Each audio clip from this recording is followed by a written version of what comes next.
Good afternoon, guys, and what a day we had utilizing all of these expected moves. Wow, it was absolutely fantastic. I had to leave it up on the charts here because we went up to tag the upward daily expected move. Then we break through the downward daily expected move, going to the second standard deviation, the 95% line in the sand, like I like to call it, because we only land out here 5% of the time on the daily basis with those expected moves, just to go tag that weekly expected move where we did start to talk about potential reversal signals that we're going to talk about in this video. And then we actually saw a bounce that took us back within the monthly and back within the daily expected move to land back in our 68% zone. So we're going to get you guys updated daily expected moves because the craziness most likely will not stop here based on the numbers that I am seeing. You can see that on the Qs here, we have about a 2% move priced in for tomorrow in either direction. So we really need to get through this. We really need to discuss what's going on with the charts here. I'm going to update the daily expected moves with you right now for the SPY. The SPY right now, the top side move coming in at 744.60. Okay, 744.60, kind of the same general area, really marking off this high, right? And that's a very important high because if we're going to see this go into a positive trend in some fashion, we would like to take out that level, then potentially see that pullback. So we will talk about this further. We do see the downward expected move, most likely going to shift down here. We'll have to see 729.50 for tomorrow, taking you back outside of the monthly expected move. We have already calculated the other ones. We've already put those up on the chart, so we can just start getting into it and really see what's going on here.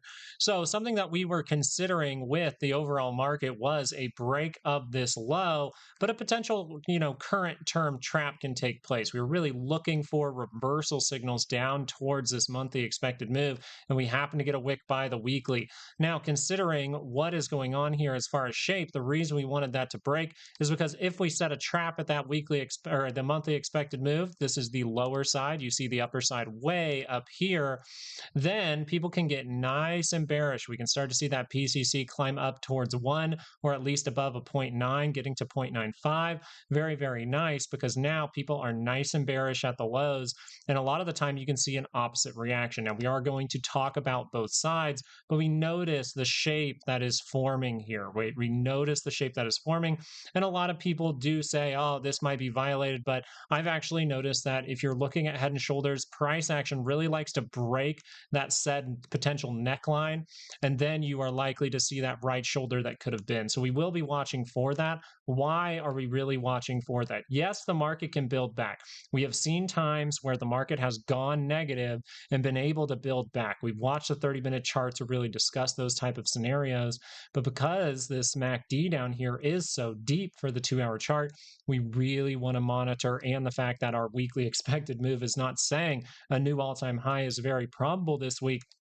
If we see anything in here that suggests we're going to bounce off of the monthly expected move and see some kind of 2-hour move, well, what would happen if this curls up? We can still see there's a lot of time. We would have to really go bullish for 2 days straight to really be convinced that this market can come back.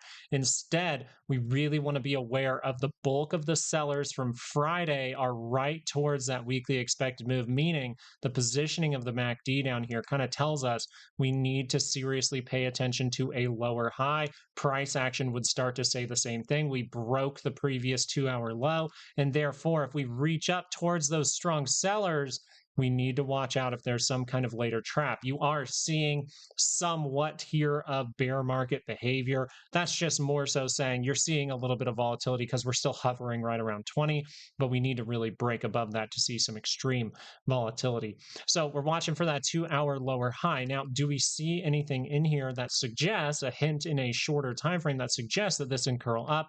You are seeing that. Now, this video is going to be very important to watch the Qs and IWM. We'll go over volatility, but I think for this video, watching the Qs and IWM is important because taking in what every indice is kind of saying with potential reversal signals here is very, very important. As we look at the RSI, we're looking for what around these areas? We look for higher lows if we're going to turn around. We look for potential divergences. As of right now, we pull up the RSI, you see a significant divergence right here at the monthly expected move.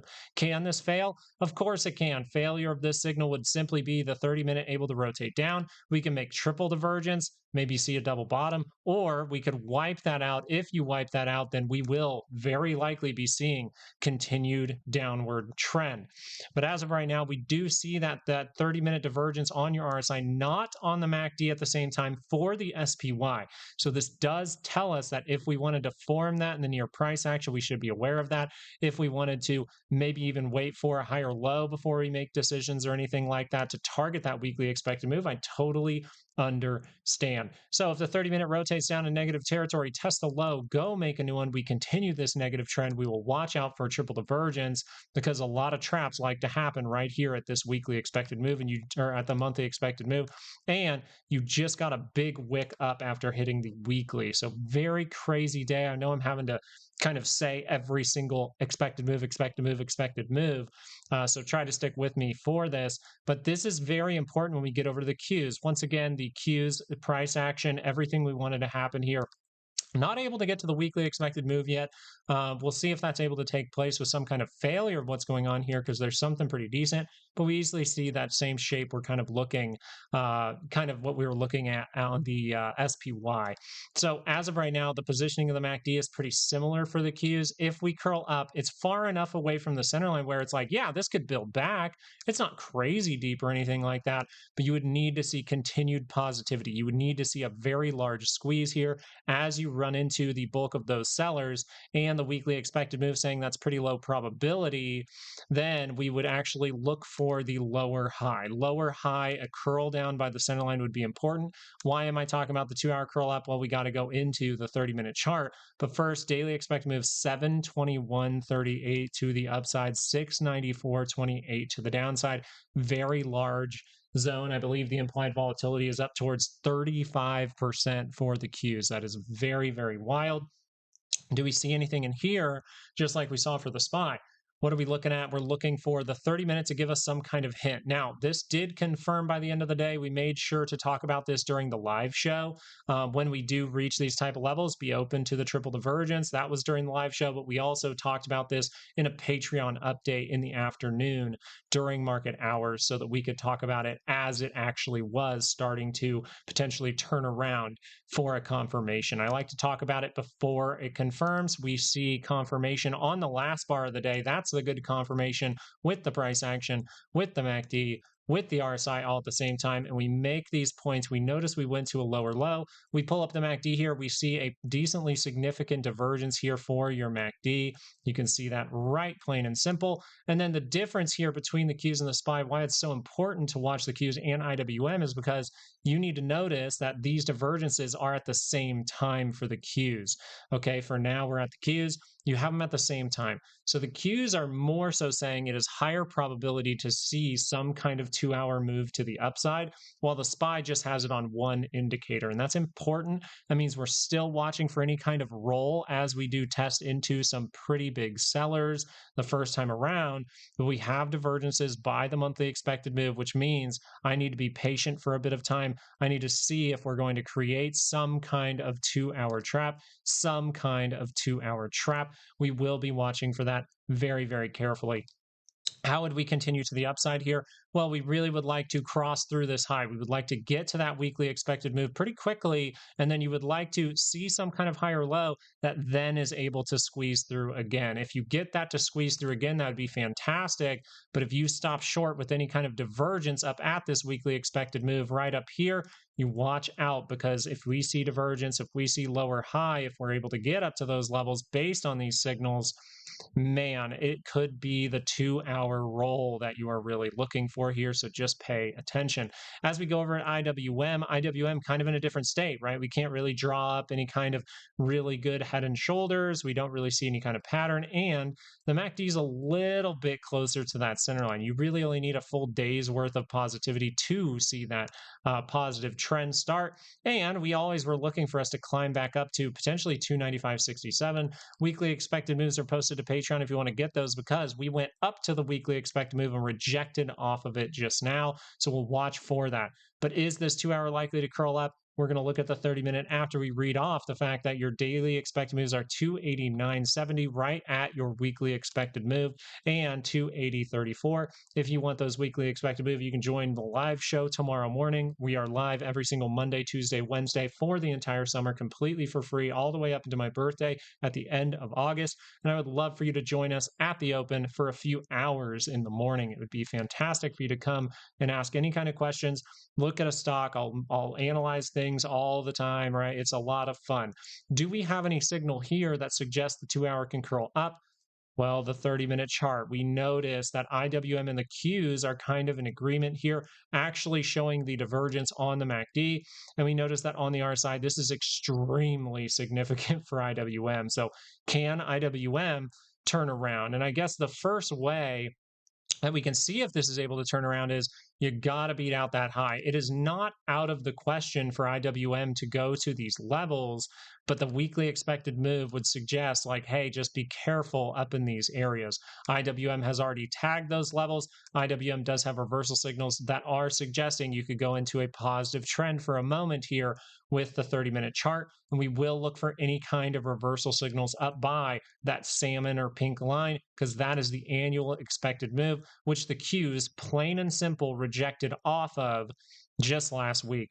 So paying attention to this means that altogether, the SPY has a reversal signal, but it's not as strong because it's not on the MACD at the same time, which means we have to pay attention to a failure of this signal. The Qs disagree with that. They say this can play out, but because we see that on the SPY, we will pay attention to failure of this signal. But the Qs and IWM together are kind of in agreement here that you can see a 2 hour move to the upside. So we will consider this going into tomorrow, and we will look at this as the market proves itself.